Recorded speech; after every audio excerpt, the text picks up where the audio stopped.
किसी भी सोमवार की अष्टमी के दिन शिवलिंग पर अगर लगा दिया जाए, जिंदगी में दुख तुम्हारे आसपास भी नहीं भटक सकता, सुख की अनुभूति होगी। शिव महापुराण की कथा कहती है, बड़े ध्यान से सुनना। कभी जिंदगी में अगर मौका मिल जाए, कभी जीवन में तुम्हारे घर में गौ माता हो या कोई गौशाला हो और तुम्हें मालूम है कि ये गाय का ही दूध है, ये गौ माता का ही दूध है, तो कभी जीवन में अगर मौका मिल जाए और अगर तुम्हें कोई कह दे कि तेरी किस्मत में सुख नहीं है, तेरी किस्मत में धक्के खाना लिखा है, तेरी किस्मत में दुख लिखा है, तेरी किस्मत में हमेशा धक्के खाना लिखा है, कोई कह दे तुमको, तो उसकी सुन लेना। और आखिरी में केवल बेलपत्री का ये बीच वाले भाग पर गौ माता, अगर देसी गाय अगर कहीं हो, उसका अगर दूध सुबह का समय का मिल जाए, शाम का दूध नहीं, सुबह का यदि दूध मिल जाए, इस बेलपत्री के मध्य भाग में, आप लोग आस्था चैनल पर आप इस पत्ती, बीच की पत्ती के मध्य भाग में थोड़ा सा दूध लगाकर, नीचे के भाग में भी थोड़ा सा दूध लगाकर, दोनों पत्तियों में गाय का घी लगाकर भगवान शंकर के शिवलिंग पर कभी मौका मिल जाए जिंदगी में एक बार, किसी भी सोमवार की अष्टमी के दिन शिवलिंग पर अगर लगा दिया जाए, जिंदगी में दुख तुम्हारे आसपास भी नहीं भटक सकता, सुख की अनुभूति होगी। दुख में भी सुख आएगा, किस्मत में दुख लिखा है वो तो आएगा, पर दुख में भी सुख की अनुभूति होगी। आएगा दुख, पर दुख भान नहीं होने देगा। पांवों में अगर ठोकर लगी है तो थोड़ी तो चोट लगेगी, पर जूता पहने हो तो ज्यादा लगेगी क्या? जम के तो बोलो रे, नहीं लगे, क्योंकि जूता पहन रखा है, तुमने पहले से सेफ्टी कर रखी है, तो चोट नहीं लगेगी। ठोकर लगी, कष्ट हुआ, पांव में थोड़ा कष्ट हुआ, पर इतना नहीं हुआ। अगर नंगे पैर होता, चोट लगती तो ज्यादा लगती। अष्टमी बहुत सुंदर दिवस है, बहुत बहुत बधाइयां महाराज। सोमवार की अष्टमी का मतलब आपको इंदौर की कथा में बताया था, जिस दिन शंकर और पार्वती के मिलन का दिवस हो, और केवल एक माता पार्वती के अकेले मिलन का नहीं, 64 योगनिया तक भगवान शंकर से मिलने के लिए आती है। जिस लड़के की शादी नहीं हो रही हो, सोमवार की अष्टमी पड़ने पर एक लाल फूल चंदन में लगाकर, जहां पर अशोक सुंदरी का स्थान है, उस अशोक सुंदरी वाले स्थान पर ले जाकर, अगर सोमवार की अष्टमी पड़ने पर लड़का या लड़की जिसका विवाह नहीं होता वो चढ़ा देता है, मात्र 3 महीने में उसका विवाह पक्का हो जाता है। मात्र 3 महीने। अशोक सुंदरी का स्थान शिव। बहुत तकलीफ है और नहीं हो रहा काम, बहुत दिनों से लगे हो, नहीं हो रहा, हरा मूंग ले जाओ। मूंग के दाने तो रहते हैं घर में, केवल 31 मूंग के दाने लेकर जाइए, 31 चावल के दाने लेकर जाइए, और 31 ही बेलपत्र लेकर जाइए। जिस दिन सोमवार की अष्टमी हो, कौन से दिन?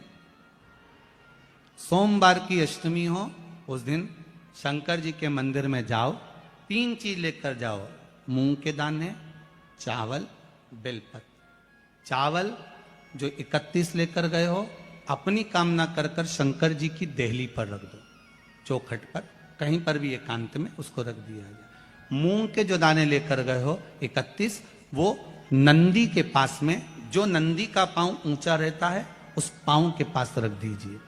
और जो 31 बेलपत्र लेकर गए हो, वो 31 बेलपत्र अशोक सुंदरी वाली जो जगह है, आपको पहले बताया है कथा में, अशोक सुंदरी जी का स्थान, ये शिवलिंग, ये जलाधारी जहां से पानी बहता है, उसके बीच में एक मोटी सी लाइन होती है, जो शंकर भगवान की छोटी लड़की अशोक सुंदरी का स्थान है।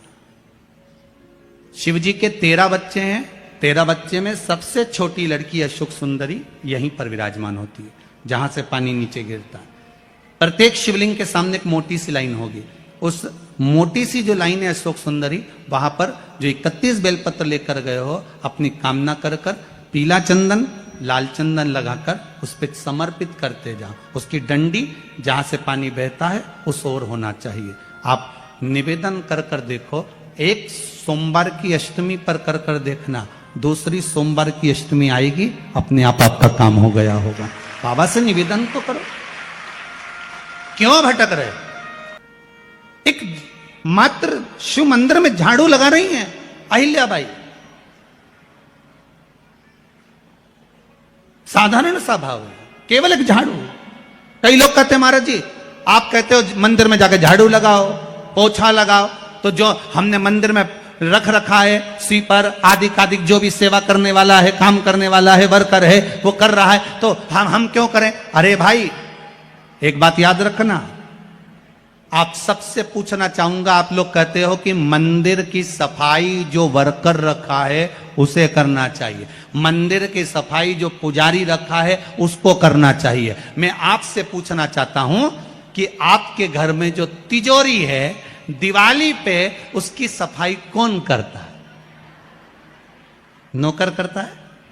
अरे बोलते तो जाओ। नौकर करेगा? नहीं। वर्कर करेगा? नहीं। स्वीपर करेगा? नहीं।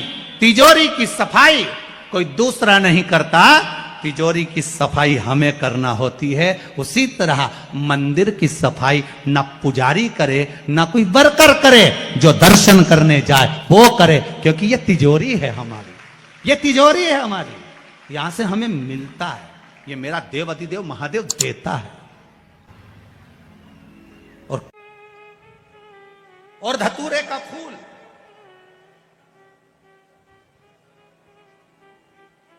कांटे वाला धतूरा, और उसमें लगने वाला एक पुष्प। आस्था चैनल पर आप लोग देख रहे होंगे धतूरे के फूल का दर्शन। धतूरा और धतूरे का पुष्प, छोटा सा पौधा है, ज्यादा बड़ा नहीं है, कांटा लग रहा है, धतूरा लग रहा है, और उसमें भी साधारण धतूरा नहीं, जिस धतूरे के नीचे की डंडी लाल कलर की होती है, अगर वो सोमवार की अष्टमी को देवाधिदेव महादेव को समर्पित करी जाती है तो उसके घर में कभी संपदा की कमी नहीं होती है। वो धतूरा है, साधारण नहीं है। धतूरे में भी लाल डंडी, जैसे धतूरा गोल होता है उसके नीचे एक छोटी सी डंडी, देखा है आप लोगों ने? अरे देखी कि नहीं देखी बोलो? धतूरा देखा है ना? धतूरे के अंदर एक नीचे छोटी सी डंडी होती है, जब तोड़ोगे तो वो डंडी का कलर अगर लाल है, वो डंडी का कलर अगर लाल है, और कभी हम तो कहेंगे जैसे बड़ी बीमारी जिसको हो जाती है, लीवर किडनी कैंसर आदि आदि बड़ी बीमारियों से जो जूझ रहा होता है, प्रयास करो, प्रयास महामृत्युंजय का जाप कर कर, महामृत्युंजय का स्मरण कर कर, एक लाल डंडी का धतूरा प्रयास करना, एक धतूरा मिल जाए या 5 धतूरे मिल जाए किसी भी एकांतेश्वर महादेव पर, जो शिव मंदिर एकांत में हो, जहां कोई जाता आता नहीं हो। वैसे तो अब बहुत मुश्किल है कि ऐसा मंदिर मिल जाए जहां कोई जाता आता नहीं हो, पहले की बात दूसरी है, अब बात दूसरी है। फिर भी कहीं आप रोड पे से निकल रहे हो, एकांतेश्वर महादेव अगर आपका दिख जाए, बहुत बीमारियों से ग्रसित हो, तो भी महामृत्युंजय जाप का स्मरण कर कर या किसी विद्वत ब्राह्मण जन से महामृत्युंजय मंत्र का जाप कराकर, या भगवान शिव के मंत्र का जाप स्वयं कर कर, वो भी ना बने तो पंचाक्षर मंत्र नमः शिवाय, षडाक्षर मंत्र ओम नमः शिवाय, या श्री शिवाय नमस्तुभ्यम जप कर वो लाल डंडी का धतूरा 5 एकांतेश्वर महादेव को आप समर्पित कर सकते। रोग थम जाएगा, जो दवाई खाओगे वो शरीर को लगना प्रारंभ हो जाएगी और आप स्वस्थ होना प्रारंभ हो जाएंगे। अगर बड़ा रोग, वीर शंकर के मंदिर में जाओ, शिव जी का पूजन कर जब वापिस आओ तो शंकर भगवान के मंदिर में जो बाहर नंदी बैठता है उसके कानों में ओम नमः शिवाय बोलकर अपने मन की कामना उसके कानों में बोलकर आप आ जाइए, आपकी कामना 3 महीने में पूरी हो जाती है। नंदी के ईश्वर भगवान का स्मरण करिए। अगर 7 बेलपत्र आप शंकर को समर्पित करते हो तो 1 बेलपत्र नंदी भगवान पर भी अवश्य समर्पित करिए। नंदीश्वर। ओम नमः शिवाय, श्री शिवा नमस्तुभ्यम। स्वागत है आपका शिव महापुराणोपाय में। तो दोस्तों आज हम फिर से एक बार बात करने जा रहे हैं सोमवार की अष्टमी तिथि के उपाय के बारे में। सोमवार की अष्टमी तिथि 5 मई को है, तो दोस्तों 5 मई को सोमवार की अष्टमी तिथि के दिन यह उपाय जरूर करें। यह उपाय करने से आपके जीवन में बहुत सारे बदलाव होंगे। जैसा कि पूज्य गुरु पंडित प्रदीप मिश्रा जी ने इस उपाय में बताया है, इस कथा में बताया है कि इस उपाय को कैसे करना है, कब करना है और किस टाइम पे करना है। तो दोस्तों, अगर आप पूजन विधि सही समय पे सही वक्त पे करते हैं तो आपका यह उपाय बहुत ही सरल है। तो दोस्तों, आप सभी उस उपाय को एक बार सुनिए, इस वीडियो को सुनिए, इस कथा को सुनिए और पूज्य गुरु पंडित प्रदीप मिश्रा द्वारा बताए गए इस उपाय को सुनकर अपने जीवन को कृतज्ञ और धन्य बनाइए। आइए इस कथा को सुनते हैं। बोलिए हर हर महादेव।